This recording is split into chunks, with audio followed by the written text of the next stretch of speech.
Yo estoy aquí esperando, tengo la pantalla ahí esperando como que, me imagino que Angeli va a entrar. Y Hay que orar. Alma, Alma no se ha comunicado conmigo. Ella ha estado un poquito, no sé, tiene muchas situaciones que hay que orar. Dios será, ¿verdad? Ayudará. Hay que orar por todo, por todo.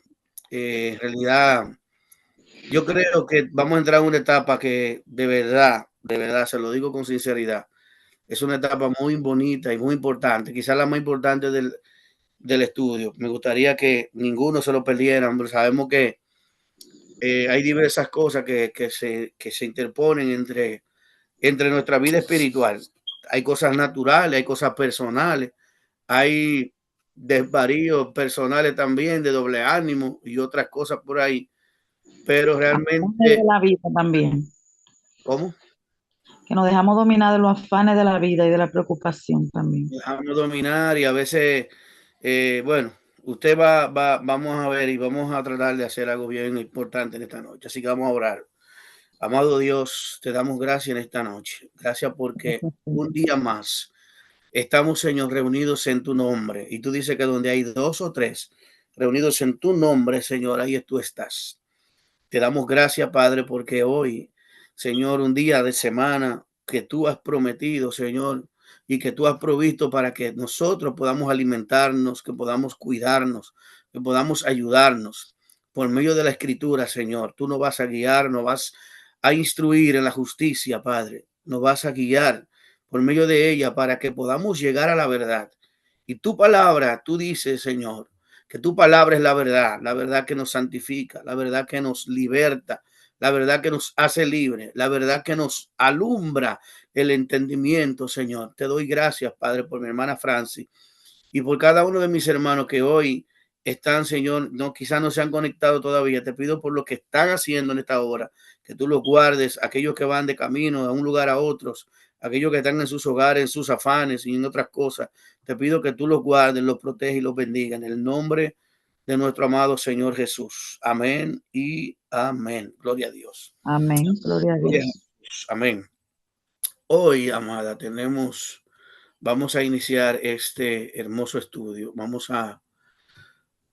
Ok, vamos a compartir la pantalla. Gloria a Dios. Vamos a ver.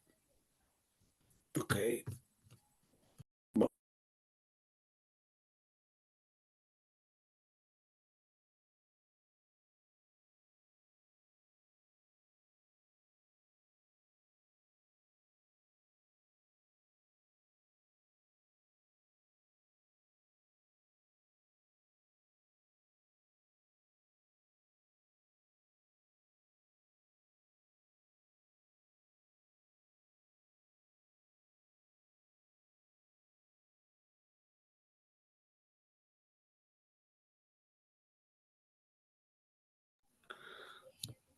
Ok.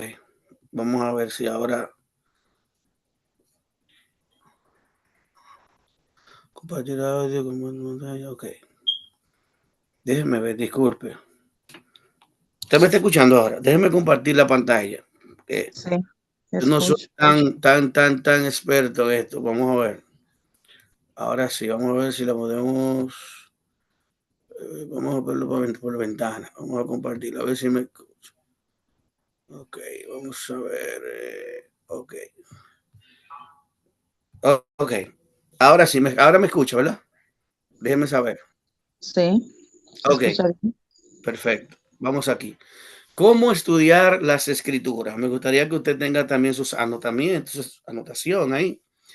Y dice, primeramente, tengo unas preguntas aquí en signo de interrogación. ¿Cómo estudiar la escritura, las escrituras? Hay varios puntitos que lo vamos a ir detallando que son inmensamente importantes. Primero hay que ver una diferencia. ¿Hay que leerla, la Biblia, o estudiarla? Ahí está la pregunta, ¿verdad? ¿Qué usted dice, amada? ¿Leerla o estudiarla? Estudiarla porque leerla es como leer un periódico, no así, ¿no? Hay que estudiarla. Exacto. Y el texto que usamos es lo que Jesús nos dice a través de Juan 5:39, escudriñad las escrituras, porque a vosotros os parece que en ellas tenéis la vida eterna, y ellas son las que dan testimonio de mí. Las escrituras hay que estudiarlas, hay que escudriñar. Escudriñar es escarbar, es profundizar, es entrar en un tema de como uno busca un tesoro, cuando usted escarba hasta que encuentre lo que está buscando, como los buscadores de tesoros, buscadores de oro. Entonces, aquí hay una parte importante. ¿Cuándo o cuántas veces debo leer la Biblia?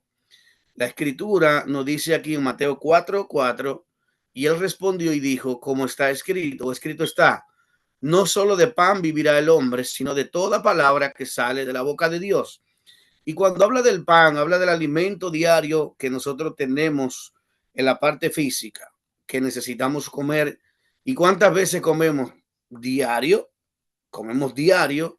Y las veces, bueno, esas veces va a depender del hambre y de la necesidad que tú sientas.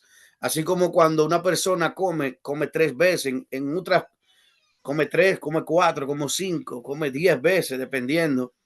Los nutriólogos de este tiempo incluso nos mandan a comer cada 2 horas en porciones pequeñas, según la visión de cada uno de ellos. Puede variar, pero en sí, aquí está hablando del alimento natural, pero el alimento espiritual también vemos otro ejemplo en Éxodo 16 del 4 al 5, que nos habla y dice, y Jehová dijo a Moisés, he aquí yo os haré llover pan del cielo, y el pueblo saldrá y recogerá diariamente la porción de un día, para que yo le pruebe si anda en mi ley o no. Mas el sexto día prepararán para guardar el doble de lo que suelen recoger cada día. Dios le daba el maná literal, la comida diaria, y le daba, como habíamos visto en otra parte, en otro día de clase, que el sexto día Dios le daba una doble porción. ¿Por qué? Porque el séptimo día era un día consagrado para él y el Señor no quería que salieran a cogerlo, sino que tuvieran ese tiempo apartado para Dios. Ese tiempo lo apartaran para Dios, lo santificaran, y es el tiempo de búsqueda que tú y yo eso no quiere decir que también tenemos un tiempo donde nosotros tenemos que apartarlo para Dios, no solamente para comer el pan literal. Ellos apartaban ese día, y ahí vemos claramente como dice, para que yo lo pruebe si anda en mi ley. Porque ese día era dedicado totalmente a la escritura. La Torá se estudiaba todos los días. Todos los días se estudiaba la Torá, y en esa parte ellos ese día tenían que leerlo, cada séptimo día tenían que leerla, tenían que estudiarla. Aquí Alma dice que voy a escuchar, estoy mal, estoy haciendo muchísimo. No importa, está bien, vamos a escribirle que está bien. Vamos a escribirle para que ella... Tiene amigdalitis ella, yo creo. Sí, tiene... Desde el domingo está así, o el sábado. Sí, con esta lluvia, si se deja caer un poquito de agua, ya usted sabe, se complica la cosa. Entonces, poniendo las bases, nosotros vamos a dar la entrada, Alma. Admitir. Ok, vamos a entrar. Entró. Bienvenida, Alma Ventura. Bienvenida. Dios te bendiga. Estamos aquí en el estudio Cómo entender y comprender las escrituras. Va a ser de gran bendición para ti con anotaciones ahí. Yo sé que tú no vas a hablar por causa de tu problema de tos y todo eso, pero vamos aquí. La Biblia está llena de ejemplos simbólicos. Escuche bien, para que los hebreos de la época, para los hebreos, perdón, escribí eso, a veces el corrector no lo hace, a veces lo hace.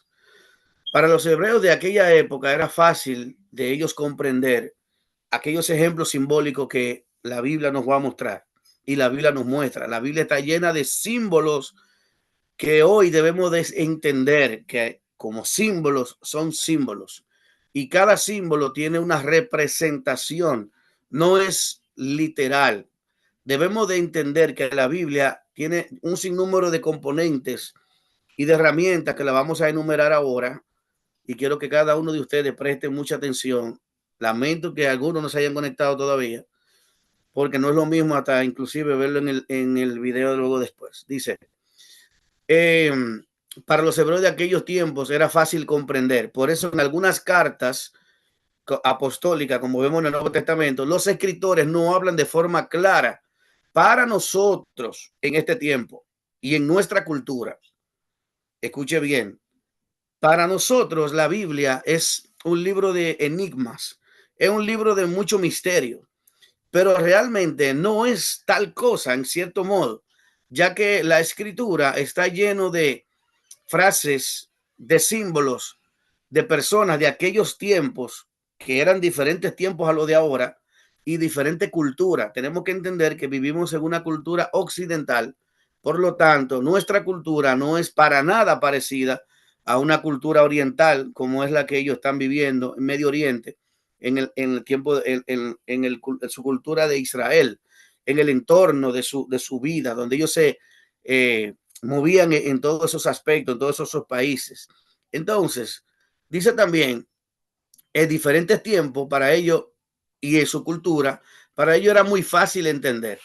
La Biblia está compuesta por varias cosas y la vamos a ver. Historias, la Biblia tiene libros de historias como las crónicas, los libros de los reyes, el libro de, por ejemplo, de Josué, son historias. Hay muchas historias, por ejemplo, el libro también del profeta eh, cuando hizo la reconstrucción del templo.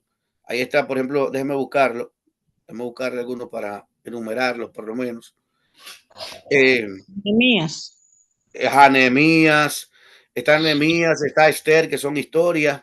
Está también el profeta Jeremías, que vivió cosas que son históricas, pero que a la vez son proféticas. Daniel también está lleno de profecía y de historias. Osea, Miqueas, Nahum, Habacuc, y así por el estilo. Están llenos de de un sinnúmero de cosas, de tanto Esdras como Nehemías eran contemporáneos, porque se trata de mucho. Usted ve la historia de Esdras, el libro, y el libro de Nehemías, usted se va a dar cuenta que habla de la construcción del templo, y usted se va a dar cuenta que en muchos aspectos ellos coinciden en muchas cosas. Entonces, también está llena de poemas, por ejemplo, el libro de Proverbios, el libro de los Salmos. El libro de Proverbios no solamente contiene poemas, sino igual que los Salmos, sino también contiene, como pudiéramos llamarle, cultura o cosa urbana, o cómo le podríamos decir, de una manera dominicana, los proverbios, como cosas coloquiales que nosotros mencionamos, ¿verdad? Y que tienen que ver con nuestra cultura, con nuestra manera, con nuestra forma de vivir, nuestro diario vivir, y con nuestra dominicanismo y regionalismo. También con cosas como que tienen que ver con sabidurías, cosas de los ancianos, de sabios, de escritores y cosas por el estilo del tiempo. También contiene profecías, que la profecía nos habla de hechos que tienen que ver con el futuro del pueblo de Dios, que está simbolizado. Y le voy a explicar por qué es simbolizado. Porque la palabra de Dios nos muestra, luego más adelante lo voy a, en otro estudio, lo vamos a explicar, no podemos abrir cada paréntesis y explicarlo, porque nos tomaría, esto no sería de una hora, sería demasiado tiempo. Entonces, también contiene parábolas, metáforas, alegorías, que son simbólicas, que tienen el propósito objetivo de dar una enseñanza a través de una historia verídica, o en muchos casos que son cosas comparativas para hacer enseñar, mejor dicho. No tiene que ser verídico, sino con cosas de la vida que pueden suceder para enseñar algo, una realidad espiritual. También tiene que ver con símbolos culturales, como el cordero. Nosotros sabemos que para los hebreos el cordero era, era una carne y era un animal que era muy común para ellos. Para nosotros es más común el cerdo, es más común la vaca, es más común el chivo.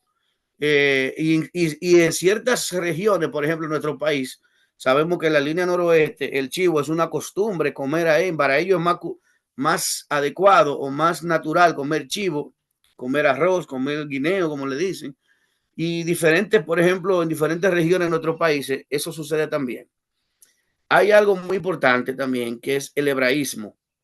el hebraísmo, quiero hermano que si usted tiene una pregunta sobre lo que estoy hablando, porque estoy introduciendo el tema, el hebraísmo son costumbres, expresiones culturales, regionales y de países. En el caso de Israel, porque hebraísmo se llama porque son hebreos, ellos son hebreos, hablan su idioma, ese es su idioma hebreo en Israel. Por ejemplo, también hay cosas, palabras que la podemos trasladar a nuestro país que son dominicanismo. Por ejemplo, como cuando usted habla a un dominicano y le dice, dame la bandera, usted va a un restaurante, esa persona sabe que usted le está pidiendo arroz, habichuela y carne. Si usted le pide un tres golpes, usted sabe que le está pidiendo, por ejemplo, mangú, huevo, salami, queso. Usted le dice cuatro golpes, le van a dar longaniza también. Y así por el estilo. Hay una cosa en los restaurantes que yo no sé si ustedes tienen algún conocimiento. Hace muchos años, una persona conocida me enseñó que, por ejemplo, en el término de restaurantes, la palabra medio pollo significa, para los que no saben, vamos a creer que un medio pollo puede ser la mitad de un pollo, pero un medio pollo en algunos ámbitos, por ejemplo, de restaurantes, sí, es café con leche. No sé si ustedes sabían eso. ¿Ustedes sabían eso, hermana Francis? ¿Sabía usted que, No, para mí medio pollo es medio pollo. bueno, un medio pollo en un ámbito de restaurante es café con leche? Yo no lo sabía. Pero Wow. eso lo aprendí de otra persona y luego lo corroboré con otras personas que era cierto. Medio pollo es un término que se utiliza en ese ambiente. Entonces, por ejemplo, eso es lo que hablamos de hebraísmo, puede más o menos ser algo como eso. También hay factores importantes a conocer, como la cultura, por ejemplo, la cultura hebrea, los tiempos en los que vivieron también los personajes. ¿Y por qué hablamos de la cultura hebrea, mis amados?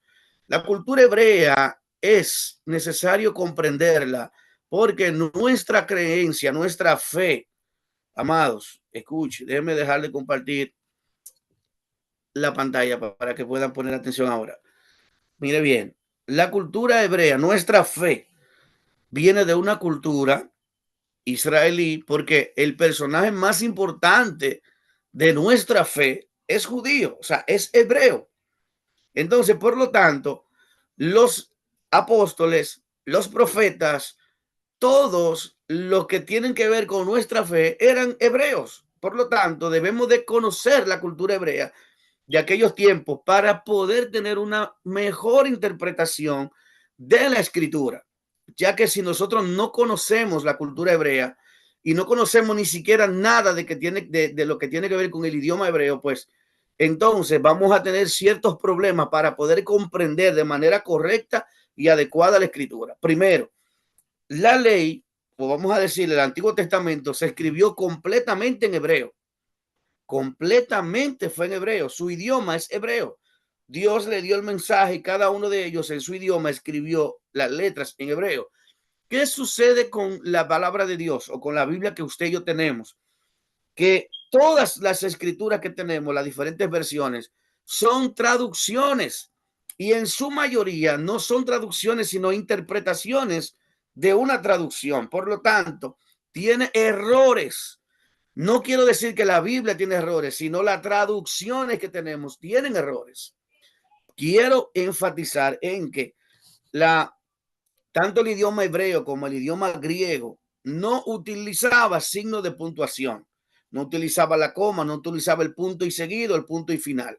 No se utilizaba ese tipo de cosas. La Biblia tampoco, cuando se escribió originalmente en hebreo, yo tengo una Biblia hebrea, un rollo hebreo, una Torá completa, que ni siquiera es una Biblia como ustedes, sino un rollo como se abrían, yo lo tengo en hebreo completamente. No utiliza nada de eso, tampoco tiene versículos, tampoco tiene capítulos.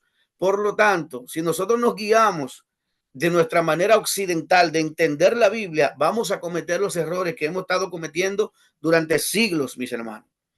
Siglos y siglos la Biblia la hemos interpretado de una manera terriblemente mal, hasta el punto de que han salido religiones, sectas de nuestra iglesia cristiana que interpretan la Biblia de manera diferente por textos que cuando vamos al original no tienen que ver ni siquiera con la traducción y que están fuera del contexto porque la interpretación que se le da de manera cultural es equivocada en muchos aspectos.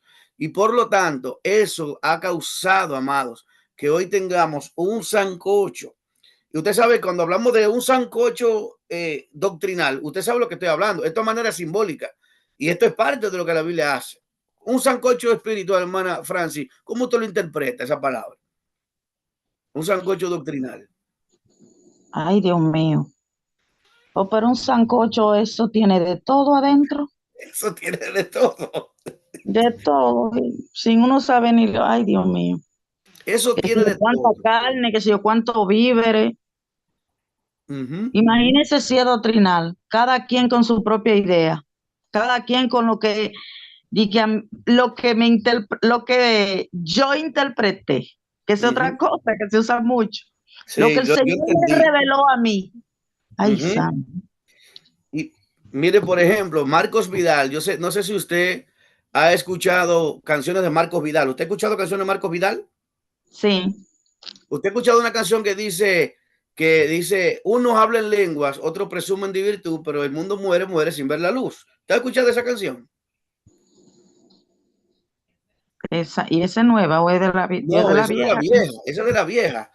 Pero él habla ahí, por eso mismo, de cómo, o sea, si el Señor cuando venga, ¿cómo nos vas a encontrar? Porque diría, pero ¿a quién voy a buscar? Porque algunos que de ellos creen en las dos de lengua, otros no creen. Unos creen en hacer milagros, otros creen en la imposición de manos, otros creen en que la mujer es pastora, otros creen que la mujer no es pastora, otros creen que lo que hay es profeta, otros lo creen que no hay profeta. O sea, todos tenemos, cuando nos damos cuenta, tú dices, tú te vas a esta congregación y mire, hermana, es difícil.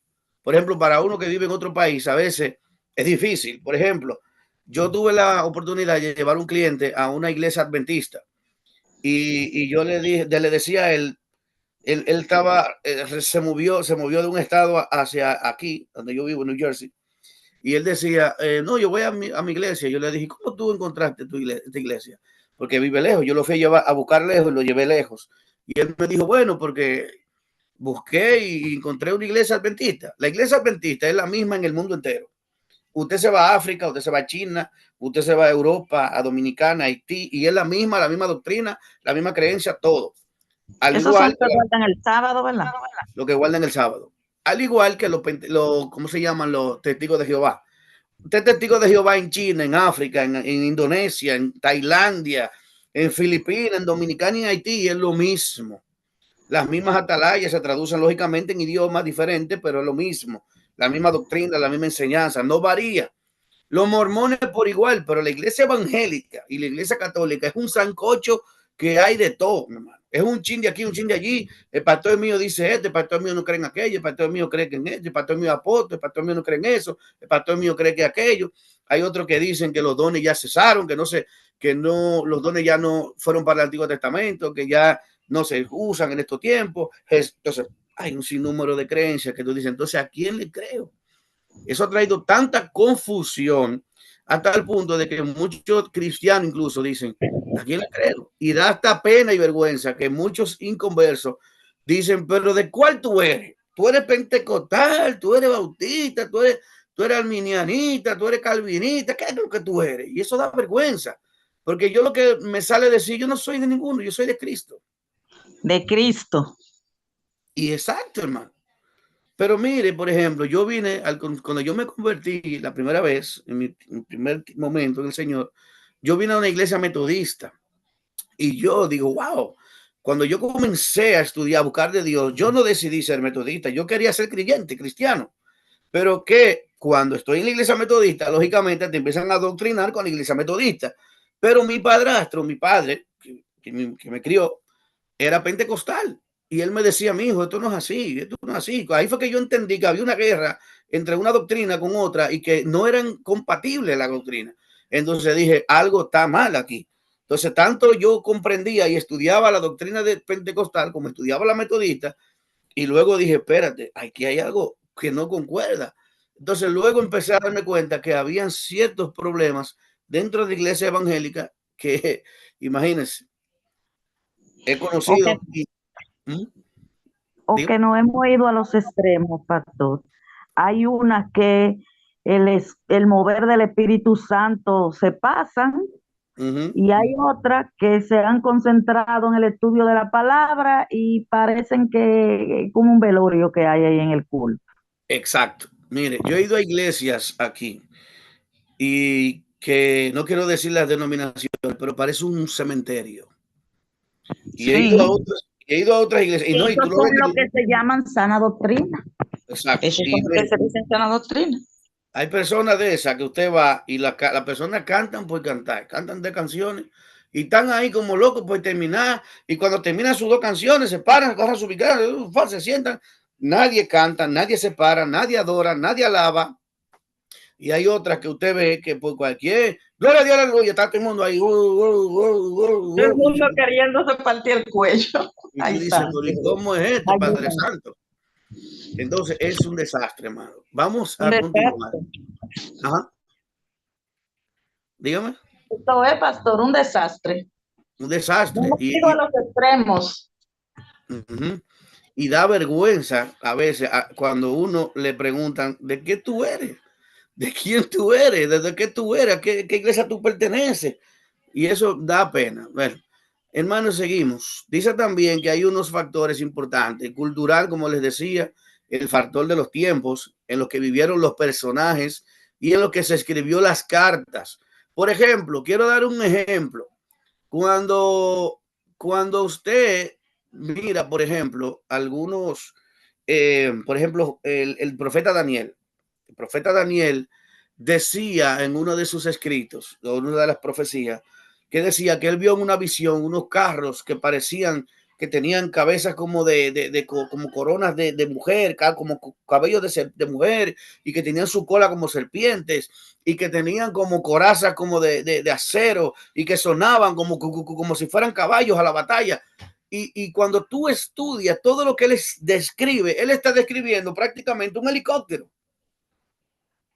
Y tú dices, pero es que él no tenía conocimiento de lo que era un helicóptero en aquel tiempo, porque Dios le está dando una visión del final de los tiempos a Daniel. Imagínense que en los tiempos, la manera de ellos trasladarse de un lugar a otro era un caballo o un camello. ¿Cómo pueden ellos describir por ejemplo, un tanque de guerra para estos últimos tiempos? Daniel, más de 2000 años y pico atrás, que no existía eso. Eso es recién, eso fue en la revolución industrial, apenas en el 1900 y pico que nació eso. Es un avión, usted no puede ver un avión, no puede ver una bomba, no puede ver bomba cayendo del cielo, porque la palabra dice, por ejemplo, miren, la palabra de Dios, cuando la estudiemos a profundidad, me gustaría que estén todos, porque lo que vamos a estudiar es tremendo. Cuando la palabra habla, yo estaba estudiando el otro día, cuando mencionaba que las estrellas caerán del cielo, la palabra estrellas, cuando dice que las estrellas caerán del cielo y las potencias de los cielos serán conmovidas, muchas personas creen que son las estrellas, los astros que van a caer del cielo. No, hermano. Cuando tú te vas al griego, la palabra estrella que menciona viene de la palabra, ¿cómo se llama esto? Urano. La palabra uranio viene de bombas nucleares. O sea, las bombas nucleares son creadas de uranio. Escuche, las bombas nucleares, el uranio enriquecido es lo que tiene Estados Unidos, es lo que Estados Unidos está luchando para que Irán no enriquezca el uranio, porque el uranio es un material atómico que es radiactivo y que es utilizado para las bombas nucleares. Si usted lo busca ahora mismo en Google, usted va a ver que las bombas nucleares y eso están enriquecidas con el uranio. Y cuando la palabra de Dios dice que estrellas caerán del cielo, la palabra que está escrita en griego es uranio, urano, que viene de uranio. O sea, es que tenemos que entender que cuando nosotros vamos a estudiar la Biblia, tenemos que ir a hacer un análisis profundo de la escritura original y de la traducción que tenemos. La Biblia no es un libro para leerlo literal. La Biblia sí tiene partes literales. ¿Por qué? Porque mencionamos anteriormente que está compuesto por historias, poemas, profecías, parábolas, símbolos, hebraísmo, que son costumbres o expresiones culturales, depende del país o la región donde se encuentre, y que también tienen que ver con los factores cultura, tiempo y todas esas cosas.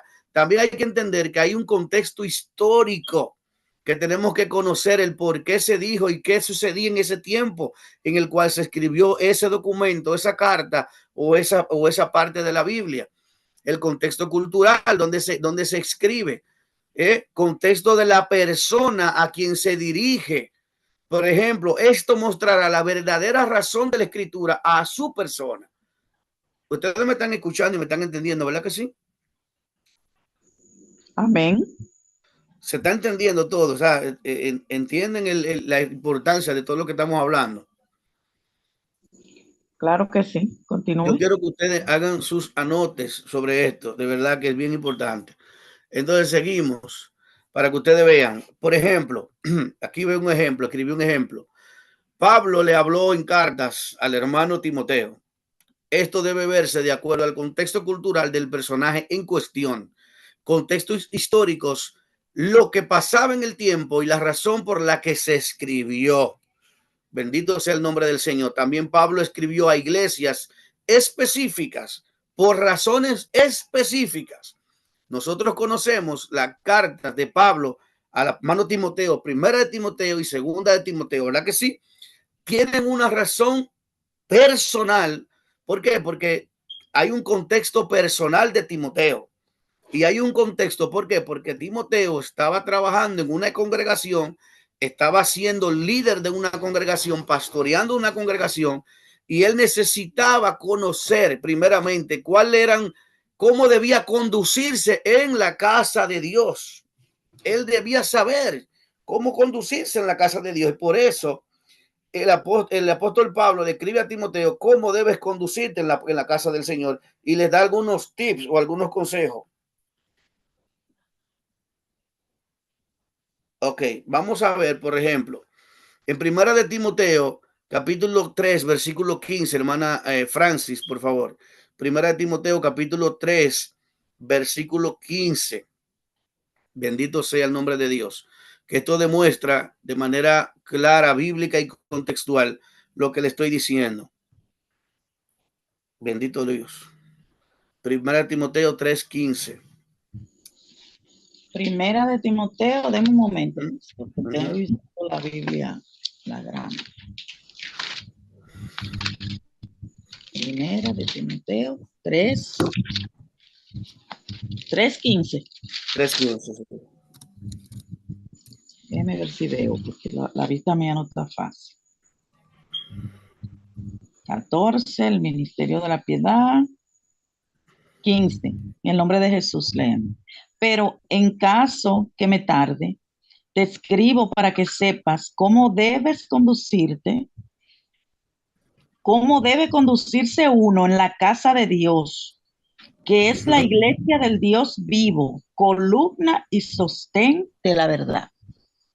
Exacto. O sea, mire la razón que Pablo está utilizando. Léalo de nuevo para eso. Dije, léalo de nuevo, por favor. Es personal esta carta. Pero Sí, en es una carta caso que me tarde, te escribo para que sepas cómo debe conducirse uno en la casa de Dios, que es la iglesia del Dios vivo, columna y sostén de la verdad. Aleluya.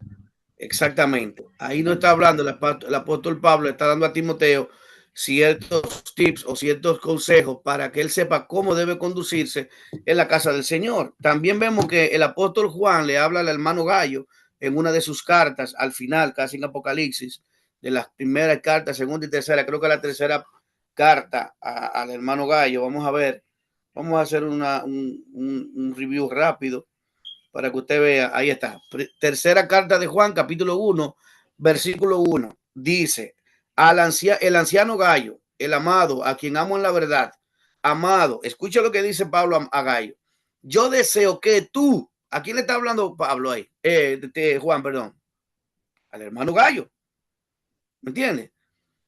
Tercera de Juan, capítulo 1, que solo tiene un capítulo, verso 1. Es una carta al hermano Gallo. Dice, el amado, a quien amo en la verdad, amado, yo deseo que tú seas prosperado en todas las cosas y que tengas salud, así como prospera tu alma.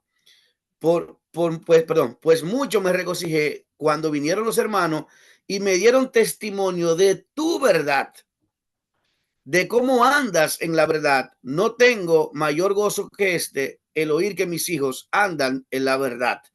Entonces, Pablo le está hablando de manera personal al hermano Gallo en este momento, a través de esta carta. Entonces, hay cartas que tienen que ver con una persona específica y está en un contexto personal del hermano Gallo. Bendito sea el nombre del Señor. Entonces, por ejemplo, queremos seguir para que podamos avanzar. Hay una escritura que está en Mateo capítulo 4, bendito sea el nombre del Señor, que nos muestra donde dice aquí, no solo de pan vivirá el hombre. Y quiero que hablar sobre esto. Cuando Jesús dice, no solo de pan vivirá el hombre, él está hablando desde su cultura hebrea, israelí, en aquellos tiempos, que el pan era lo más importante y era lo que no podía faltar en su mesa. Al igual que los centroamericanos, por ejemplo, yo vivo en Estados Unidos y tengo la oportunidad, vamos a decirlo así, de conocer ciertas culturas, de las comidas diferentes, depende de la persona, donde vive y de la raza y país donde proviene. Los centroamericanos tienen una cultura que a ellos no les puede faltar lo que le llaman las tortillas. Las tortillas son lo que nosotros vemos como los tacos. Ellos tienen tortillas de diferentes sabores, diferentes cosas, maíz, de arroz, de esto, de aquello. Para ellos mismos dicen, de manera personal, he hablado con ellos y han dicho, mira, a mí no me puede faltar la tortilla. Ellos comen tortilla en la mañana, tortilla en la noche, tortilla a las 12, tortilla en la tarde, a toda hora. Igual que el mexicano, taco, taco, taco, taco, taco, taco. Ellos no pueden estar sin su cultura, su comida. Jesús aquí está hablando desde su cultura y está diciendo, no solo de pan vive el hombre, y dice, escuche esto, de manera, nosotros los dominicanos tenemos nuestra cultura de manera culinaria. A nosotros no nos puede faltar el arroz o no nos puede faltar el plátano. Dice, si Jesús fuera dominicano, diría, no solo de arroz ni de mangú vive el hombre. ¿Me entiende? Jesús utiliza el pan porque en su cultura es la comida esencial que no podía faltar. Jesús es el personaje número uno de nuestra fe, como le decía. Él fue el Mesías, era Dios, también fue profeta, el cordero del sacrificio de nuestra salvación. Es nuestro sumo sacerdote que intercedan por nosotros. Es Dios encarnado, etcétera. Todo está alrededor de la figura de Jesús. Pero ese Jesús y sus discípulos pertenecían a una sociedad, a una raza y una cultura diferente, además, que no existíamos ni teníamos idea de la cultura de Israel y de sus entornos. Nuestro contexto cultural no nos permite ver más allá de lo literal, así que debemos navegar hacia lo profundo en el tiempo, en el pasado, e investigar la cultura de la época para comprender mejor las cosas. Amadas, escuche. Si usted mira el mapa geopolítico a nivel geográfico, ¿verdad? A nivel mundial, lo que antes era un territorio que tenía un nombre con un país X, hoy pueden que haya ese país que antes podría llamarse, por ejemplo, Babilonia. Hoy nosotros lo podemos conocer como el territorio de Irak. Pero para eso puede que el país de Babilonia en aquellos años, a través de las guerras, conquistaban otros países, otros territorios y anexaban territorios, así mismo como anexaban, perdían territorio de otras guerras, de otros ejércitos, y por lo tanto, el territorio de Babilonia no es exactamente el territorio de Irak, sino que puede comprender parte del territorio de Irak y parte del territorio de otra nación. Por lo tanto, también en el ambiente geopolítico y de aquellos años, los persas o lo que llamamos el imperio persa, hoy conocido como Irán, no es ni siquiera el mismo territorio de Irán en este tiempo, pues comprendía mayor territorio, mayor extensión, ya que estos países mencionados, tanto como Babilonia como Irán, tenían territorio extenso gigantesco porque eran imperios mundiales y fueron imperios mundiales, tanto que Daniel lo describe en uno de sus capítulos en el libro profético del profeta Daniel. Vemos que hablaba sobre los otros imperios que iban a suceder o iban a ir uno detrás de otro al imperio de Nabucodonosor, que era el que en el tiempo de Daniel estaba viviendo. Es bueno que entendamos que el libro de Daniel comprende desde el tiempo de Daniel, perdón, del tiempo de Nabucodonosor, tanto como de Nabucodonosor, como de Ciro el Grande y del otro porque Babilonia fue conquistada por los medos persas. Los medos persas eran Media y Persia, eran dos países unidos que fueron e invadieron al territorio de Babilonia. Por lo tanto, Medo y Persa eran dos naciones que se unificaron y que comprendían como un imperio. Y entonces en un tiempo gobernó uno de los medos y en un tiempo gobernó uno de los persas. Por lo tanto, el tiempo de Daniel en el libro profético de Daniel comprende que estuvo un tiempo en Israel, o sea, fue un tiempo cuando fue llevado cautivo a Babilonia, desde Judá, perdón, desde Judá específicamente, hasta Babilonia, y de Babilonia luego fue llevado a Persa. Por lo tanto, mis amados, es bueno que entendamos que Daniel vivió en tres culturas y en tres reinados o imperios diferentes. Por lo tanto, debemos de comprender que Daniel, el libro de Daniel comprende diferentes culturas, diferentes incluso idiomas. ¿Por qué es bueno entender esto? Por ejemplo, cuando ustedes conocen la palabra, dice que, vamos a buscarlo aquí, cuando Daniel fue llevado a Babilonia cautivo, la Biblia dice que a Daniel se le instruyó en las lenguas, ¿verdad? Déjame buscar el texto, me gusta buscar.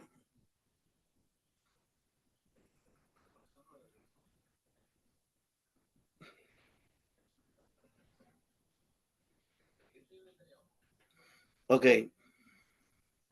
Dice Daniel capítulo 1, escuchen, Daniel capítulo 1 podemos ver que Daniel y sus compañeros, hablando específicamente de Sadrach, Mesach y Abednego, que fueron los principales personajes bíblicos de este libro, aparte de Nabucodonosor, menciona aquí que ellos, sus amigos, fueron instruidos en las leyes y la lengua de los caldeos. Asimismo, los cautivos duraron 70 años cautivos de Babilonia y en Persa. Por lo tanto, nacieron generaciones en esa nación. Escuche, en Babilonia nacieron hijos de antiguos judíos o hebreos de ese tiempo que no conocieron otra cultura que no fueron la cultura babilonia. Por lo tanto, el idioma babilonio fue parte de su cultura en cierto punto, los hebreos. Y la cultura hebrea se mezcló no solamente con el idioma, sino con las culturas de los babilonios, también con el idioma, incluso el idioma que nosotros conocemos como el arameo, es una mezcla luego de esos idiomas. Por eso cuando Jesús vemos en el Nuevo Testamento que le dice a la niña, Talita Kumi, le está diciendo en arameo, niña, a ti te digo, levántate. Eso es lo que está diciendo, Talita Kumi, niña, a ti te digo, levántate. Eso es en arameo. Eso para los judíos era normal, que ellos hablaran arameo, hebreo y otros idiomas ahí árabes circundantes de la zona. Por lo tanto, cuando nosotros vamos al libro de Daniel, usted va a comprobar en el capítulo 1 que ellos fueron instruidos en la lengua. Bendito sea el nombre de Dios. Dice el capítulo 1 de Daniel, dice, y dijo el rey Aspenaz, jefe de los eunucos, que trajese de los hijos de Israel, del linaje real de los príncipes, muchachos, en quien no hubiese tacha alguna, de buen parecer, enseñados en todas sabidurías, sabios en ciencia y de buen entendimiento, e idóneos para estar en el palacio del rey, y que se les enseñase las letras y la lengua de los caldeos. Incluso, hermano, escuche, las naciones, esto es muy importante, cuando gobernaban o invadían un territorio, lo vemos en nuestro contexto natural en América. Hoy, por ejemplo, voy a explicarlo en el orden. Cuando los babilonios o otra cultura, tanto los medos como los persas, como los griegos, y ellos invadían un territorio, ellos no solamente imponían, oiga bien, su cultura, sino también que imponían su lengua y hasta en cierto punto les cambiaban los nombres a las personas. Vemos que a Daniel se le cambió el nombre como Belsasar. Y Sadrach, Mesach y Abednego no son nombres hebreos, son nombres babilonios, que nosotros lo conocemos más por los nombres babilonios que por el mismo nombre de ellos, porque ellos se llamaban Misael. Usted lo va a ver, los nombres de ellos, míralo aquí. El versículo 6, Daniel 1, versículo 6 dice, entre estos estaban Daniel, Ananías, Misael y Azarías. Esos eran los nombres hebreos. Y quiero que entiendan que los hebreos le ponían el nombre a sus hijos de acuerdo al propósito de Dios con su vida. Si usted estudia la escritura, usted se va a dar cuenta que cada persona o cada personaje en la Biblia, el nombre que tiene escrito en la Biblia es porque tiene que ver con el carácter y la función profética que esta persona ejercía. Por ejemplo, Jesús. ¿Por qué se le llama Jesús a Jesús? Jesús no se le llama o Yeshua o Yehoshua, que es el nombre hebreo. El nombre de Jesús latino o el nombre, vamos a decir, ¿cómo se llama? De nuestro lado del mundo occidental es Jesús, pero el nombre realmente no es Jesús. El nombre es Yehoshua. Es el nombre de Jesús. Muchos le dicen Yeshua, pero es Yehoshua. ¿Qué significa? Yehoshua significa Jehová o Dios, Yahweh, que es el nombre, Yahweh salva. El nombre de Jesús, de manera transliterada del idioma al latino, dice que Jesús significa salvador. ¿Y por qué se llama Jesús? Porque él vino a salvarnos. Y el capítulo 1 del libro de Mateo nos dice, porque él salvará al pueblo de los pecados.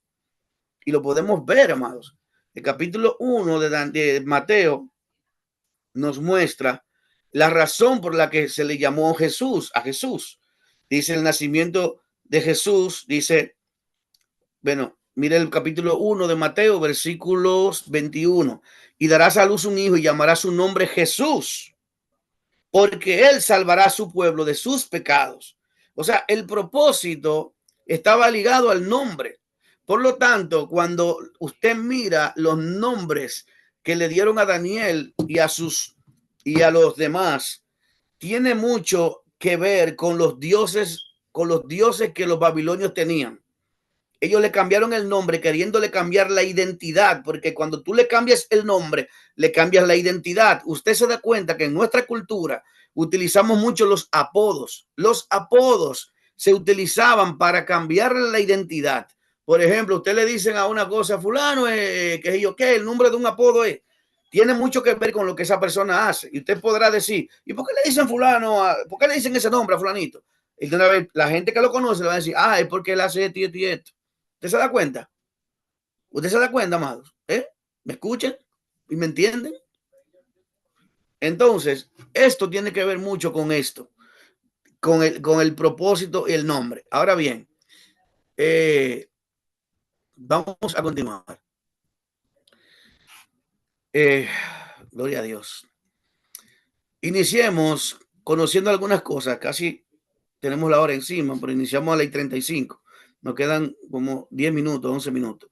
Dice, iniciamos conociendo algunas cosas que no conocíamos como hebraísmo. Esto ha llevado a muchos hermanos a interpretar muchos versos de forma literal, sin entender que el escritor está usando esta herramienta para para los hebreos, era algo común. Debemos comprender que nuestra cultura es muy distante a la cultura que proviene de nuestra fe. La fe cristiana tiene un origen hebreo. Bendito sea el nombre de nuestro Dios. Gloria a Dios. Entonces, hebraísmo y su uso en las escrituras. Vamos a ver. La Biblia está llena de hebraísmos. Es probable que nunca hayas escuchado esto y no tengas ni la menor o remota idea de qué es un hebraísmo. Por lo cierto es que ignorar qué es un hebraísmo y cómo se interpreta conduce con frecuencia a una mala hermenéutica y a una exégesis bíblica errada. La palabra exégesis quiere decir con la palabra interpretada de manera correcta. Porque hay una palabra muy parecida que se llama eisegesis, que es como si fuera cibaeña, pero que es así, que significa eisegesis viene de darle la interpretación que yo quiero al texto, que no tiene nada que ver con lo que realmente es la exégesis. Entonces, un hebraísmo o modismo hebreo es una expresión peculiar del idioma hebreo que normalmente carecen de significado o evocan un concepto erróneo cuando se traduce a otro idioma y que, por regla general, solo son comprensibles para los que hablan ese idioma. Por ejemplo, la Real Academia Española define el modismo como expresión fija propia de una lengua cuyo significado no se deduce de las palabras que la forman. Por ejemplo, atroche o y moche. Vamos a ver algo. Vemos algunos ejemplos de modismo en nuestra lengua castellana. Hacer el oso. En algunos países, nosotros quizás no conocemos, pero dice, equivale a hacer el ridículo o el tonto. Tener dos dedos de frente significa discernir bien. A veces decimos, no, esta persona no entiende, esta persona no sabe no sabe ni tener dos dedos de frente, no sabe lo que significa, no sabe nada de eso. Entonces, por ejemplo, hacer el parapié significa aparentar una acción que no se realiza. Hacer cola es esperar turno. Usted podrá decir, si imagínese que usted y yo interpretáramos ciertas palabras como esa, como vete a hacer cola allí. ¿Cómo usted lo interpretaría? De manera literal. Si usted entiende eso de manera literal, usted se va a confundir. ¿Cómo así que vaya a hacer cola? Por ejemplo, aquí también dice hacer boca, que es comer. Hace un año, cuando uno expresa la palabra hace un año, es una exageración de lo que se hace relativamente mucho tiempo que ocurrió. Aunque no significa literalmente que ocurrió 365 días atrás. Cuando usted le dice, y tú fuiste a tal sitio, tal, pues eso va como un año. O a veces hay personas que dicen, no, pues ahí había como 1 millón de gente. Usted está haciendo una exageración, pero esas son palabras que usted no las puede tomar de manera literal. Cuando tú le dices a alguien, échame una mano, tú no le estás diciendo que te corte una mano o échame un ojo aquí. Tú no le estás diciendo que te saque un ojo. Tampoco sacar las uñas, que significa es como aquellas personas que te amenazan, o en cierto punto, cuando nosotros tenemos una persona que en cierta manera, como le hemos tratado bien, y esa persona, luego de tú tratarla bien por mucho tiempo, tú dices, mira, me está sacando, como me sacó las uñas. ¿Te ves? Esas son palabras que la Biblia inclusive contiene, pero esas son frases castellanas que nosotros conocemos en nuestra cultura y que así mismo como tenemos frases que solo nosotros la podemos entender, también ellos como hebreos tenían frases que si nosotros no estudiamos el significado de esas frases, si la traducimos como se traduce la Biblia de manera y la entendemos de manera literal, pues vamos a comprender que diríamos, wow, entonces la Biblia dice esto como que es raro, pero la Biblia lo dice. Y si yo lo digo de manera literal, pues entonces vamos a tener un problema de interpretación, pero a la vez de doctrina, porque la doctrina tiene mucho que ver con la interpretación que nosotros le damos a las escrituras. Entonces, les decía también que, por ejemplo, en nuestra cultura, nosotros tenemos muchas cosas que conocemos que ellos, si vinieran a estudiar nuestra cultura, no nos entenderían. Por lo tanto, nosotros somos los que tenemos que hacer una investigación profunda e indagar en qué y por qué se decía en esos tiempos ciertas cosas. Por eso, entonces dice, este tipo de expresiones carecen de significado al que no esté familiarizado con el idioma español y serían realmente complejas cuando no imposibles de traducir a otros idiomas. El hebraísmo presenta, la misma dificultad, por lo que las traducciones bíblicas al castellano en su mayoría han traducido literalmente tales expresiones sin tratar de sustituirlas por un modismo similar al castellano, por ejemplo, o por la connotación más real de nuestro idioma. Ahora que sabemos que es un hebraísmo, pasaremos a leer y a explicar algunos de ellos que encontraremos en las Sagradas Escrituras. Bendito sea el nombre de Dios. Hermano, estamos introduciendo, pero mire, yo le voy a asegurar, de verdad, estoy muy emocionado, porque yo sé que cuando entremos en el punto ahí a trabajarla, porque yo le estoy dando ciertos tics, ciertos puntos importantes, pero cuando estemos trabajando la Biblia ahí, como con todas estas herramientas, usted nunca más, le aseguro, será la misma. Nunca más usted va a ser la misma persona. ¿Por qué? Porque va a tener una comprensión de la escritura tan diferente, no diferente en el sentido de que contraria, sino tan claro que usted va a poder comprender, que usted podrá sacar sus propias conclusiones y podrá desechar lo que está mal y lo que ha sido mal interpretado por sus líderes o por usted mismo. Usted teniendo las herramientas que la va a ver, que la va a poder comprobar con la misma escritura, usted va a tener esa capacidad. Quiero casi terminar, pero quiero terminar con un pequeño ejemplo. Dice, por ejemplo, modismos de filiación.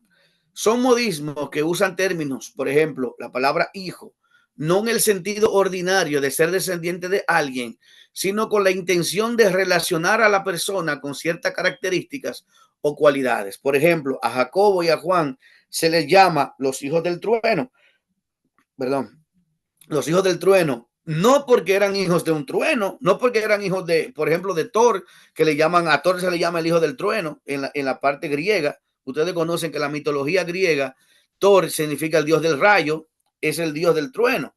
A esto se le llama hijos del trueno, pero se le llama por el ímpetu y el carácter tempestuoso de ambos.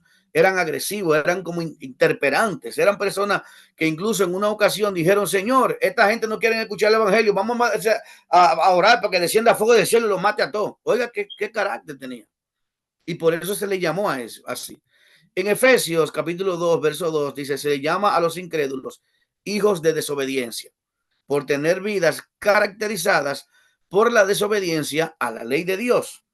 Entonces, si nosotros pudiéramos entender que no podemos traducir la palabra, aunque diga hijos, no lo podemos traducir, de la misma forma o con el mismo sentido. Entonces, si traducimos la palabra de un idioma a otro, puede, hermano, tener ciertas implicaciones en muchas malas interpretaciones, que eso es lo que luego a través de textos claves vamos a ver en los contextos que están escritos, tanto cultural como de tiempo, como en la escritura que se está teniendo. Y quiero terminar recalcando, diciendo esto. Recuerden que la Biblia no tenía ni capítulos ni versículos. Por lo tanto, tenemos que estudiar la Biblia para comprender cuando tomamos unos textos que dicen, bueno, este texto, si lo estudiamos de aquí para abajo, por ejemplo, podemos tener una interpretación vaga porque no vamos a comprender el contexto completo y vamos a sacar una conclusión que no tiene nada que ver con lo que la persona, sea Jesús, sea un profeta, sea un apóstol, le está dando una enseñanza a alguien. Cuando usted toma una parte, imagínese que yo le escribo una carta a usted, por ejemplo, o que alguien le manda una carta con relación a un préstamo que usted pidió y que esa carta tiene, por ejemplo, 3 páginas y que yo coja la tercera página y que escriba, bueno, imaginemos que por frases o por párrafos la dividamos en versículos y yo tomo el versículo 75 de la página número 3 y yo comienzo a leer porque tú sabes lo que debías hacer. Entonces, si yo me pongo a pensar y yo digo, pero tú sabes lo que debías hacer, y yo me pongo a especular, ¿qué será lo que debía hacer? Que hay muchos cristianos incluso que dicen, no, yo voy a orar para que el Espíritu Santo me revele qué era lo que le tenía que revelar o qué era lo que tenía que hacer. Hermano, hay gente tan mística que utiliza esas cosas para decir, yo voy a orar. Y hay gente que lo hace y otros oyen a eso diciendo, yo voy a orar para que Dios me lo revele. Y hay gente que se creen tan sobrenatural y dicen, no, porque Dios me lo reveló. Eso fue el mismo Dios en un sueño, una revelación, una visión, un éxtasis. Entonces hay otros que te oyen, tú como siendo un líder, otros más nuevos, y dicen, pero yo voy a orar porque Dios me va a revelar. Si Dios le reveló a fulano, también me lo va a revelar a mí. Porque cuando yo leo un texto que no entienda, voy a orar. Y cuando Dios entonces me ponga a orar, Señor, revélame qué dice el capítulo 15 de Jeremías 7 con que yo qué. Y ahora revélame, Espíritu Santo, me meto en ayuno, en oración, en silicio, en ceniza. Y cuando ven a ver, Dios, ¡pam! Pues Dios me reveló tal cosa, hermano. Y hay gente que todo lo cree y que todo es amén y que todo es gloria a Dios, aleluya, y sacuden la cabeza y por ahí dan gloria a Dios. Amados, quiero terminar. Ya pasamos, ya es el tiempo de terminar. Lamentablemente, tenemos pautado un tiempo específico para que todos ustedes, vamos a ponerlo aquí, aquí fue que quedamos, lo voy a escribir. Entonces, gloria a Dios. Quiero darle las gracias primeramente a todos ustedes, los que están, déjame ver, estoy compartiendo también, vamos. Ok. Quiero darle las gracias a todos, a Francis y a Alma, que, que están en este lugar, en este momento, para recibir este aprendizaje. Quiero brevemente que ustedes digan qué les pareció la clase de hoy, por favor. Si Alma no puede hablar, yo lo entiendo, pero hermana Francis, me gustaría que usted me diga cómo le pareció esta introducción. Muy buena, pastor, muy interesante, muy interesante. Gloria a Dios. Aprendemos más, interpretamos mejor. Me gustó mucho. Amén. Yo creo y sé, la próxima clase va a ser muy buena porque vamos a seguir tomando ciertos tips y yo le voy a enviar este video para que ustedes, por favor, de verdad se lo pido, por favor se lo pido, hagan un análisis y tomen nota de todo lo que les estoy enseñando, porque sin lugar a dudas, mis hermanos, esto le va a cambiar la vida. Si usted estudiaba la escritura, usted la va a adorar ahora. Usted va a buscar la escritura con mayor fuerza y con mayor, porque usted va a ver a Dios revelándose a través de ella. Así que de verdad se lo pido y le pido que de verdad sigamos juntos, porque Dios tiene grandes cosas que darnos, más que nosotros a Él. Amén. Amén. Hermana Francia, pues despídanos en oración y ore por los demás hermanos y por las personas que están teniendo problemas con la situación de la lluvia. Amén. Oremos. Amén. Padre nuestro que estás en el cielo, Sí, gracias, Jesús. Señor, por esta noche. Gracias, Señor, por este momento, por este estudio, Padre. Gracias, Señor, por tu santa y bendita palabra, mi Dios. Sigue Gracias. usando al pastor, Señor, para que siga edificando nuestra vida, Señor. Nos enseñe tu palabra, conocerte más, aprender más de ti, mi Dios. Padre, te doy gracias por Alma, Señor, pidiéndote Gracias. que estés pasando tu mano sanadora sobre ella, mi Dios. Así es, Señor. Sí, La Padre. molestia de su garganta, Señor, de su cuerpo, Padre amado. Santo. Bendito Dios, te presento a los hermanos que no se pudieron conectar hoy. Tú conoces la situación de cada uno, Padre. Sí es, Señor. Señor, cuidándolo y guardándolo, mi Dios. Aleluya. Señor, Padre, seguimos intercediendo, seguimos presentándote nuestra República Dominicana, Señor. Sí, Jesús. Mi Dios, con las lluvias, Padre. Te presentamos Aleluya. familias, Señor, que han perdido sus ajuares, Sí, que sus casas están inundadas de lodo, familias que han perdido seres queridos, Señor. Sé tú, mi Dios, obrando. sí, Sé tú, Padre. eterno, Padre bueno, dándole consuelo, dándole paz en este momento difícil y darle sabiduría a nuestro presidente para que vayan en ayuda de esas personas que lo necesitan, Señor, tanto en este momento. Sí, Oh, Jesús. clamamos a ti, Señor, y dejamos nuestra república en tus manos, Señor, Sí, para que Señor. obrando, mi Dios. Esta tierra es tuya, Padre. Gracias, Señor, por este momento, por esta noche, por estar Sí, aquí. Señor. Aleluya. Méritos de Jesús, oramos. Amén. Amén. Aleluya. Gloria a Dios. Bueno, muchas buenas noches, bendiciones.